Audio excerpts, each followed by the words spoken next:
When we think of Odissi, the image that usually comes to mind is of a hyper-feminine languorous dance, inspired by the temple sculptures of the East Indian state of Orissa, faithfully reproducing their poses in its dance phrases.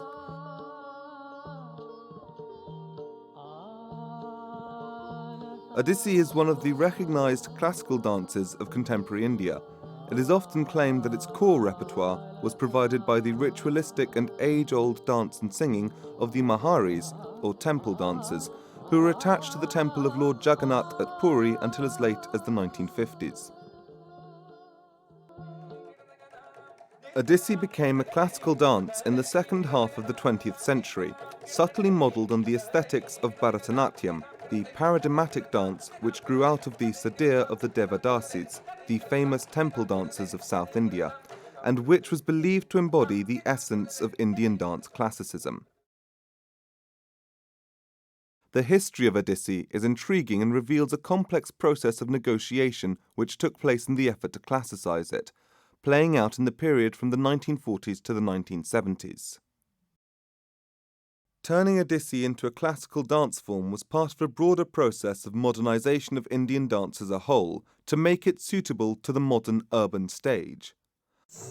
Much has been made of the link with the dancing of the Maharis, but the truth is that Odissi grew out of the 1940s theatre performances in the city of Cuttack in Orissa, and it was shaped by different performance traditions, namely the dance of the Maharis, the dance of the Gotipuas, who were street boy performers who dressed as women and would perform very acrobatic dances inspired by the stories about the god Krishna and his beloved Radha, the practices of the Akada or gymnasia of Puri, and the local Nacha or folk dance dramas of the Orissan villages. The gurus or dance masters who choreographed the dances for the plays performed in the Cuttack theatres worked hard to establish an Odissi dance repertoire and to make Odissi fully classical. They systematized it as a form, adopting for this task the prescriptions given in the ancient pan-Indian Sanskrit texts on dance, music and drama, such as Natya Shastra and Abhinaya Darpana. They also referred to texts from Orissa such as Abhinaya Chandrika, reaching some consensus on what is to be regarded as classical Odissi. What can be performed and how? Many of the gurus had a Gotipua dance background, as for example the late Guru Kelucharan Mahapatra, regarded by all as the architect of modern Odissi. Others, like Deba Prasad Das, had an Akada background, and Guru Pankaj Charan Das was the son of a Mahari. However, despite the apparent uniformity, there are certain forms of Odissi which are regarded as transgressive, and to a great extent are seen as antagonistic to the very principles of classicism routinely invoked for Odissi as a form, such as the softness and femininity of the dance. One of these forms is the Odissi fashioned by Guru Surendranath Jena. Born in Orissa, as a young man he trained to be a yatra actor, and later, in Calcutta, he studied Kathakali, the sophisticated dance drama from Kerala. He began studying Odissi at the Kala Vikas Kendra in Cuttack when he was already in his 30s. He was actively involved with the Jayantika, the group of gurus who, in the late 1950s, recreated and systematized Odissi dance. Like other gurus, he moved out of Orissa and went to Delhi in the 1960s. There he began teaching at the Trivanikala Sangam, one of the foremost institutions of the capital dedicated to the teaching of the visual and performing arts. In the late 1960s, Guru Surendranath Jena returned to Orissa and revisited the Sun Temple at Konarak. He recounts that his visit to Konarak was a revelation. It struck him that the poses of the Natamandapa, or dance hall of the Konarak complex, could be turned into dance movements. Until then, his Odissi had been similar to the one taught by other gurus of the Jayantika group. But soon after this encounter with Konarak, he began to formulate his own brand of Odissi in keeping with his newer insights. He created a dance entitled Konarak Kanti, or the Beauty of Konarak, which encapsulated the essence of the Konarak sculptural narratives.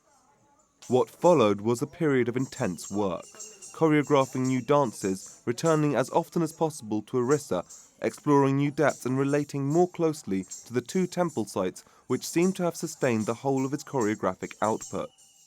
These are the Sun Temple at Konarak, a temple complex which is now an archaeological park, and the 64 Yogini Temple at Hirapur, near Bhubaneswar, the capital of Orissa, an archaeological site officially not in worship but still used by the Hirapur villagers for their ritual needs.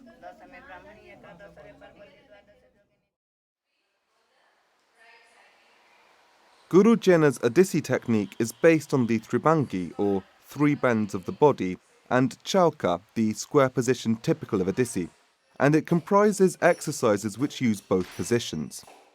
He additionally devised 24 dance units derived from the Konarak dance sculptures. It would seem that he first choreographed the dance Konarak Kanti and then began to segment it into units for pedagogic purposes. The temple poses are manipulated by him into movements, unlike other Odissi styles, where the poses are used as stills to punctuate a dance sequence. Guru Surendranath Jena sketches and energizes each pose, and reimagines the missing portion of the movements frozen in the sculptures of the Konarak Natha Mandapa. Guru Jena's 24 units can be compared to the dance units known as Karana, which are described in the Natya Shastra and which are shown in the reliefs of the Natharaja temple at Chidambaram in southern India. The Natya Shastra is a text of uncertain date, which is often invoked as a guarantor of classicism in Indian dance across all the styles. The units devised by Guru Surendranath Jena are, however, materially new, in the sense that they are not a reconstruction of any of the 108 Karanas of the Natya Shastra. Each unit created by him is instead a completely new Karana, which adheres to the definition of Karana given in the text, that is, a movement of the upper body, a movement of the lower body, and a stance. The basic stance of each of his units is in fact depicted in the Konarak sculptures, the starting point of his visualization of a new dance technique. He has named his units using the nomenclature of the texts which give the rules for sculpture and architecture, the Shilpa Shastras, rather than that of the texts on dance and drama. His dance units have very poetic and descriptive names, for example, Manini, the shy one.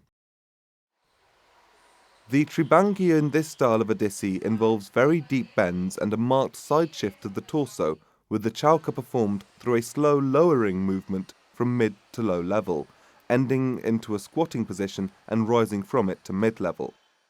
The 24 units are interwoven into short dance phrases called kandi, of which there are 5. The kandi are elaborated into arasa, of which there are 7. Arasa are combined and recombined in choreographies using a permutation principle. An important feature of Guru Jena's Odissi is the full exploration of unfeminine sentiments such as fury, Raudra Rasa, and disgust, Vibhatsa Rasa, in the narratives devised by him, rather than an exclusive focus on Sringara, love, as in other Odissi styles. For this he has been inspired by the dark imagery connected with tantric worship, which was once prevalent in the Orissan villages. Guru Surendranath Jena's vision is that of a mystic and is richly detailed and highly evocative. For example, when he creates a dance about a god, he will not limit himself to showing iconic poses of the deity strung together in a linear narrative. Instead, he will paint a wealth of emotions and a complex web of relationships and literary references, using the dancer as a fine-tuned instrument and delineating the character in all its nuances, never attempting to make the dance pretty.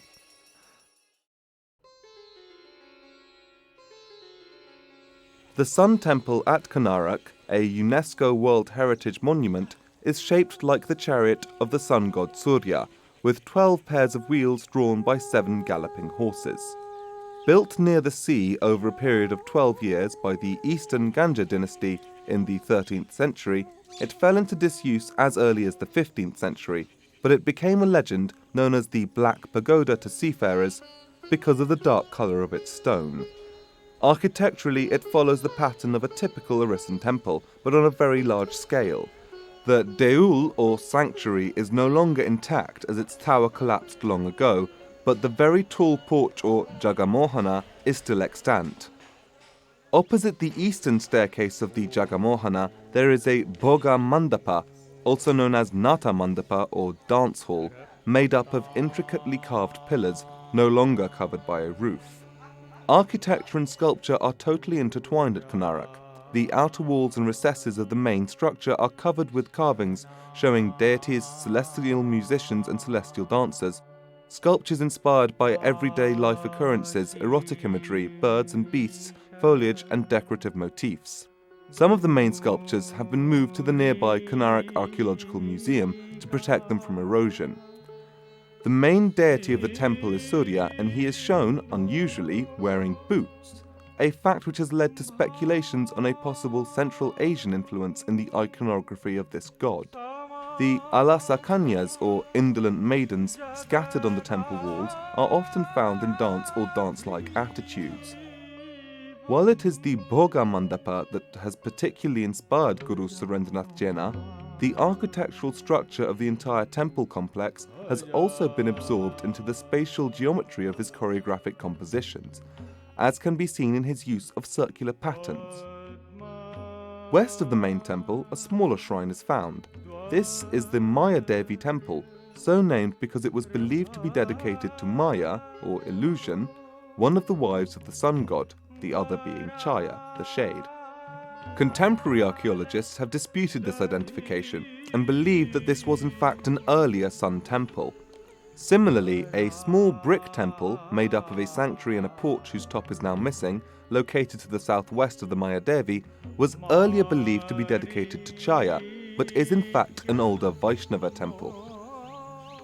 Other subsidiary structures are found around the main temple, such as a laterite platform known as the kitchen, where food for offering was probably prepared.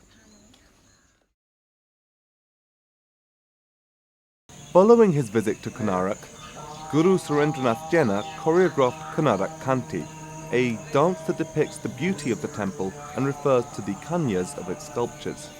Set to raga Bhairav in Ek Tali and Ardha Tali, the piece is here danced by his daughter Rekha Jena. The dancer first invokes the sun god Surya Divakar and then begins to portray one by one the carved salapanjikas, the musicians playing the veena, the mardala and the manjira, and then women in different attitudes. One is fastening her anklets, another is leaning languorously while waiting, like one of the famous dryads of the Ashoka tree. Another is intoxicated with love. The dance is set to rhythmic patterns of varying tempos. The dancer ends with a prayer to the all-powerful sun, the giver of light and remover of ills, born of the sage Kashyapa. She reminds us of the legend according to which the sun temple was erected by a sick king, Narasimhadev, to propitiate Surya in the aspect of the great healer.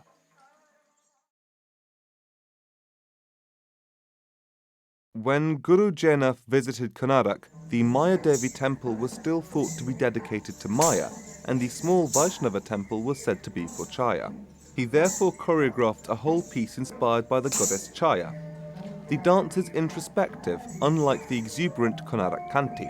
Chaya, one of Surya's consorts, is shown as she calls to her lord to come to her and reside in her heart. The dance is marked by the lasya aspect of Odissi, depicting feminine grace. Like Konarak Kanti, the dance shows a continuous sequence of sculpture-derived movements, made up of sitting and standing poses, emphasizing Chaya's yearning and undying love for the eternal brilliance of Surya. Set to raga Bhairavi in Ek Tali, the piece is danced by Guru Jena's youngest daughter, Rama Jena. Guru Surendranath Jena was deeply inspired by his reading of the Shilpa Prakasha, an Oriya text which describes 16 Nayikas or heroines, most of whom are depicted in stone at Konarak. He therefore created a dance called Shilpa Chandrika in acknowledgement of both Shilpa Prakasha and Abhinaya Chandrika. The dance is in two parts. In the first one, the 16 Nayikas of the Shilpa Prakasha text are depicted, along with some others taken from different texts. They are Alasya, Torana, Mukta, Manini, Dalamalika, Padmagandha, Darpana, Dhyanakarshita, Ketakibarna, Matrumurtika, Chamra, Guntana, Mukhya, Nartaki, Shukkasarika, Nuprapadika, Ramaya and Martala. Their names describe their attitudes. Thus, Manini is the shy one, Nuprapadika ties her anklets, Padmaganda is the lady who smells a fragrant lotus flower, and so on. The dancer shows them one by one and elaborates their depiction through movement, while the song gives the name of each Nayika. In the second part, the inspiration is from the Abhinaya Chandrika, a text attributed to Maheshwara Mahapatra.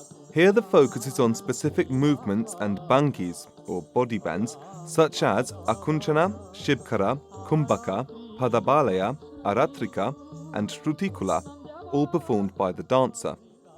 The dance piece attempts to recreate the atmosphere of the temple by having each figure moving in quick succession, giving a sense of the architectural structure of the temple.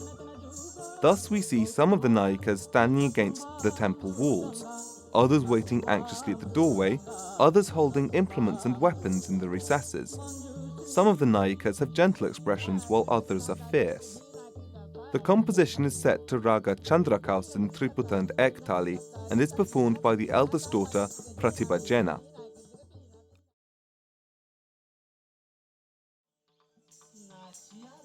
Apart from the spirit of the Konarak temple, Guru Surendranath Jena has tried to capture the mood and ambience of village life, which he experienced in his youth as a travelling yatra actor. A dance which draws from the village culture of Orissa is Rup Madhuri, sweetness of form. It is a composition choreographed in the style of a Lakshan Gita, a song which lists the main traits of Odissi such as the typical gaits and stances, showing the different ornaments and decorations of the Nayika and bringing a touch of village life in elaborating on the situations which determine the Nayika's mood. The dance is graceful and lyrical, but it has some humorous touches. It is also replete with references to the divine lovers Radha and Krishna, foregrounding Sringara. Set to Raga Sindhu Kafi in Art Tali, the piece is danced by Rekha Jena on the steps of the Konarak Deul.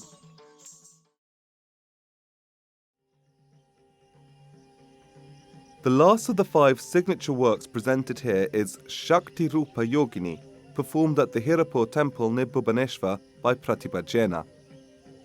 The Hirapur temple is a hypaethral or all-round construction dating back to the period between the 7th and 9th centuries, the exact date is unknown, and believed to have been built over an earlier temple. It is one of only 3 extant Indian temples dedicated to the 64 yoginis. These are powerful tantric goddesses, also known as Dakinis in Tantric Buddhism. Tantrism developed as a Hindu and a Buddhist practice all over India and swept Orissa from the 7th to 10th century CE. It merged with indigenous non-Hindu beliefs in magic and witchcraft. It denotes an esoteric religious system whose teachings were handed down directly from teacher to student after an initiation ceremony. The word Tantrism comes from the word used to denote the teaching itself, which was named Tantra. The Tantrics sought siddhi or superhuman powers, which could be acquired through secret practices. However, the attainment of siddhi was always regarded as incidental to, rather than being a substitute for the attainment of moksha, the final liberation of the self, which Buddhists called enlightenment. The Yogini cult focused on the worship of the female life force or Shakti and was sustained by a belief in magic, often drawing on indigenous non-Hindu tribal practices. The name Hirapur, incidentally, means diamond city, another reference to Tantrism, as the Buddhist Tantric way or Vajrayana is also known as the way of the diamond. One can see almost everywhere in Orissa the Shaktipitas, a type of platform for ritual offerings to the Shakti or female divine energy. They are found on the trees or at roadsides and are equivalent to temples. One of the most important Shaktipitas is at Hirapur, adjacent to the temple. The Yogini cult survived for several centuries and blended with Vaishnavism, a Hindu sectarian cult centered around the god Vishnu and his incarnations. In the 15th century, an Oriya poet of humble origin by the name of Sarala Das wrote the Chandi Purana, a work which vividly describes the 64 yoginis who emanate from the body of the goddess Devi Narayani, who can be further identified with the goddess Durga. The cult of Devi Narayani is Vaishnava, but is underpinned by Tantrism. The presiding deity of Hirapur is actually Mahamaya, whose name means great illusion, and the 64 yoginis are her attendants. But over time there has been a conflation of Mahamaya and Devi Narayani, and in Hirapur today the villagers worship Devi Narayani rather than Mahamaya, and the yoginis are seen as her emanations. The yoginis have individual names and identities. They are goddesses in their own right and consorts of gods. The art historian Vidya Deheja has described in her book, Yogini Cults and Temples, a Tantric Tradition, the ancient Yogini cult as follows. Devotees who performed this worship were known to conduct the Shava Chedan ceremony, meaning the beheading of a dead body as the ultimate symbol of detachment from earthly desires. The members of this cult never harmed living beings and never conducted animal or human sacrifice. Until 1500 AD, there are references in history to the widespread following of this cult. In the eastern provinces, there are reports that Yogini worshippers would ask for corpses from poor families with the promise of a grand funeral and provide this after the Shava or corpse ritual was over. But in later centuries, out of the scary nature of the rituals and because of the growing stronghold of the Bhakti or devotional movement all over India, which preached love of God as the finest path to self-realization, this cult died a slow death and remained only in small pockets of India. Thus today, several Yogini temples are dilapidated and neglected, with even tourists scared to enter them. Several of them were not even known to archaeologists until 1953. The temple at Hirapur is the smallest of the extant Indian Yogini temples. It is an enclosure of sandstone blocks and a foundation of laterites. There are 9 exterior niches, each one home to a yogini sculpted in sandstone poised above large severed human heads. Each holds either her characteristic curved knife or spear in one hand and her skull cup in the other. There is a projecting entranceway, a feature not found in the other yogini temples, guarded by a pair of skeletal doorkeepers. Each one wears a skull garland and snake anklets. One holds a severed human head. On the pedestal there are 2 other skeletal figures holding skull cups, each with a dog or jackal. The short, narrow entrance is on the east and requires the worshipper to crouch over to enter the sacred space, which has no upper limit. The interior wall is about 2 meters high and contains 64 niches, each with a plaque over it that identifies the female figure within. Today, only 60 figures remain. The Chaosati, or 64 yoginis, are carved from a fine black chlorite. Each rupa, or form, is about 75 centimeters. Each one represents a voluptuous woman wearing a cloth held around her hips by an ornate girdle.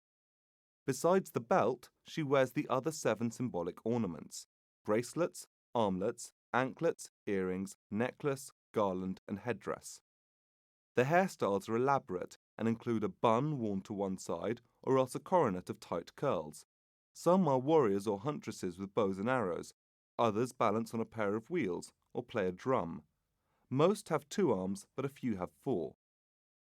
The vahana or mount of the yogini includes animals such as the fish, parrot, turtle, frog, snake, scorpion, and rat.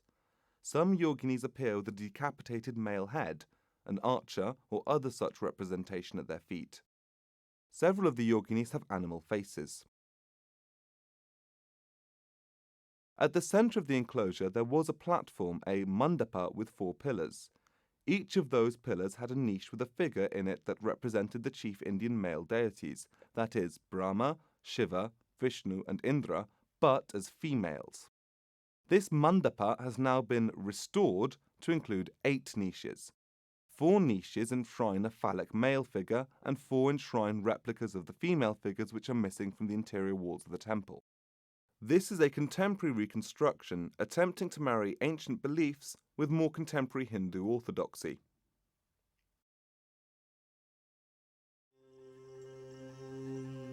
Inspired by the Chandi Purana of Salaladas, Guru Surendranath Jena, a devotee of the yoginis, created the dance Shakti Rupa Yogini, depicting the powerful, energetic and ferocious forms of the goddess. A vigorous and strenuous choreography, it invokes the goddess herself as the auspicious one, or Mangala.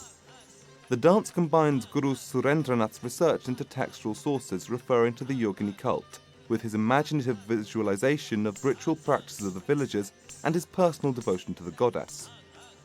Set in Rag Malika and Ek and Jati Tali, the composition is very demanding to perform and requires great commitment on the part of the dancer.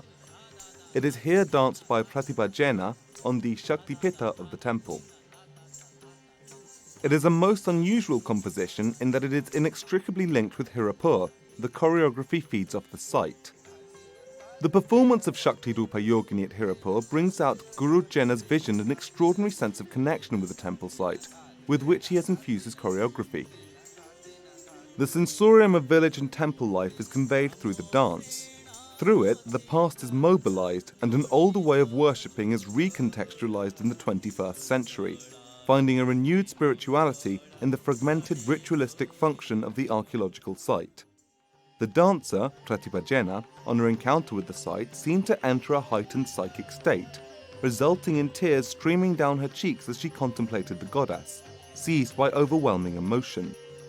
This kind of ecstasy comes out of the experience of Darshana, the act of seeing and being seen by the goddess. The whole performance was preceded by a puja performed by the local priest. Though officially not in worship, this archaeological survey of India site continues to serve the religious needs of the local community. Darshana is a transformative experience, as scholars have explained. Devotees perceive the image as a sentient being, not as lifeless statue, and through Darshana they establish a mutuality with the image.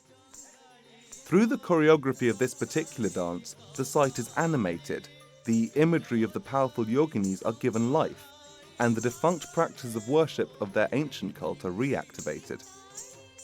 The performance of Shakti Rupa Yogini at Hirapur constitutes a way for the performer and the spectators of interacting with the surroundings and of retrieving, reimagining and representing the archaeological site, dancing the past into the present and elaborating its poetics.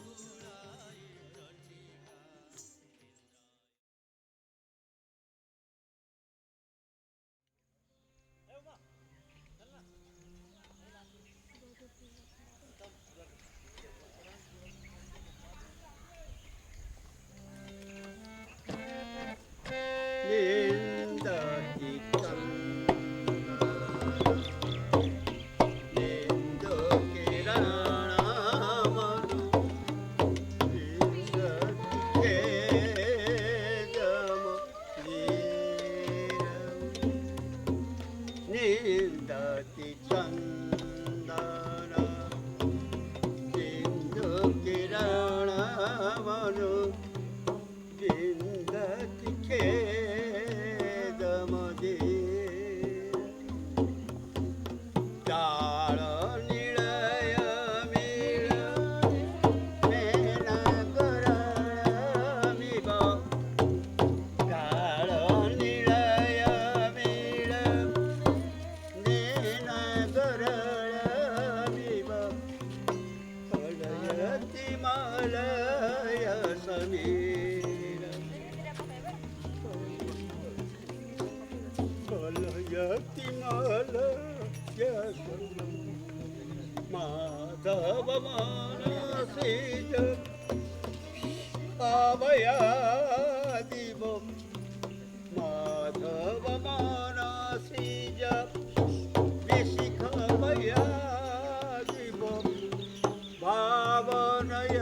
Now in his early 80s, Guru Surendranath Jaina no longer dances, nor does he teach, though he remains actively involved in choreographing and in guiding his daughters, who have now begun to choreograph themselves.